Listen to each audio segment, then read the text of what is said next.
Hello everyone and welcome back to my channel. I am Anthony Gamer and today we're going to be discussing edutainment games for the Intellivision. First off, I want to say thank you to everyone for the prayers, the positive energy, and the kind words. As many of you know, I am still suffering from COVID. I should be on the tail end of it, and I'm hoping I'll go back to work on Tuesday, but still feeling a little under the weather, which is why I'm not appearing on camera. But again, thank you to each and every one of you for your support. It means a lot to me. Edutainment games are games that are both educational and entertaining, thus the name. There are several educational games out there that aren't fun, but thanks in a large part to companies like Sunburst, edutainment games have had a lasting hold in the gaming world. No matter how games and gaming or computer systems change, edutainment games will always stand the test of time. Mattel knew this and created a few games that are just as relevant today as they were back in the late 70s, early 80s, and today. As an educator myself, I highly recommend all the titles that I'm going to discuss today for gamers of all ages. After seeing and later experiencing these titles, you will agree with me that Intellivision truly is intelligent television. So, without further ado, let's get into the games. And our first game for today is the Electric Company Math Fun from 1979. This was a cooperation between the Children's Television Workshop and Intellivision.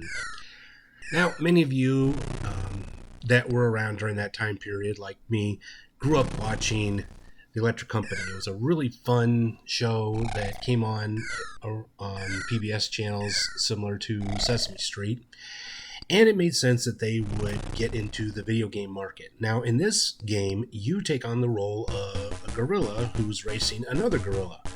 Now, in order to win the race, you have to answer a series of math problems correctly. The first one to complete wins the race. Parents can adjust the number of questions for each race and the difficulty level, making this game not just for little ones, but for bigger gamers as well. And a year later, the same company came out with the Electric Company Word Fun from 1980. Now, this game is a little different than the math game, as where the math game only has one game. This one actually has 3 mini games. The first one being crosswords, where you create your own words and you build off your opponent's words, kind of similar to Scrabble in a lot of ways, but for much younger players. The second mini game is Word Hunt. You and an opponent take on the role of these little monkeys and you try to build words as quickly as you can. Whoever can build the most words with the letters available is the winner. And the third and final minigame is called Word Rockets. In this one, the beginning and ending letters of a word will float past, and you have to grab the vowel that will make a word and shoot it up to the letters to make that word. Whoever can get the most correctly made words first is the winner. And no trying to make up your own words. This thing will catch it if you try. In our third game, and the first of 3 prototypes we're going to be discussing today, is the Flintstones Keyboard Fun. This was set to be released in 1983 for the add-on keyboard. There are 5 mini games to help children or people that never learned how to type to be able to type. You learn the home keys, and there's some really fun games that help you to create words and ultimately to make full sentences. Sadly, this game was not released, and more than likely that had to do with the video game crash or the lack of success of the keyboard add-on, or maybe a licensing issue. However, there is some good news. It is fully playable on an emulator. That's right. So if you have an Intellivision but don't have the keyboard add-on and don't have the money for it, you can actually run this program through an emulator on your computer and get the full benefits of it. If you are having trouble getting it to run, if you'd like some help, please let me know in the comments section below. And if I can't help you, I know someone who can.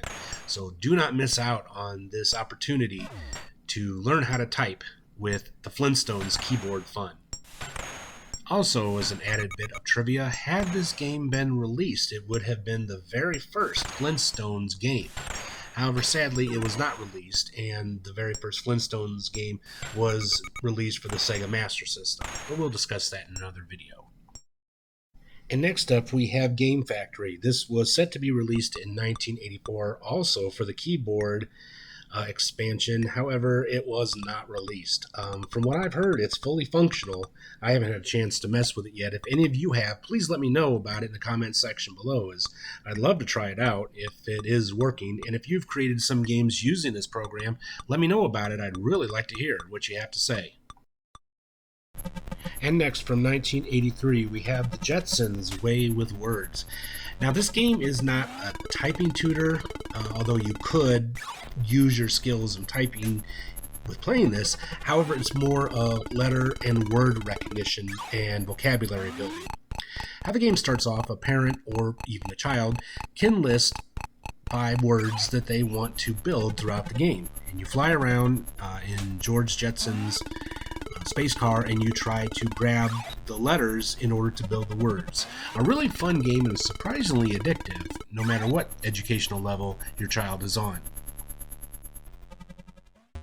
Next up, from 1987, we have Learning Fun 1. Now, it's true that this is actually the Electric Company Word Fun reissued, without the Electric Company, of course, because by that time Electric Company was gone and the licensing had run out.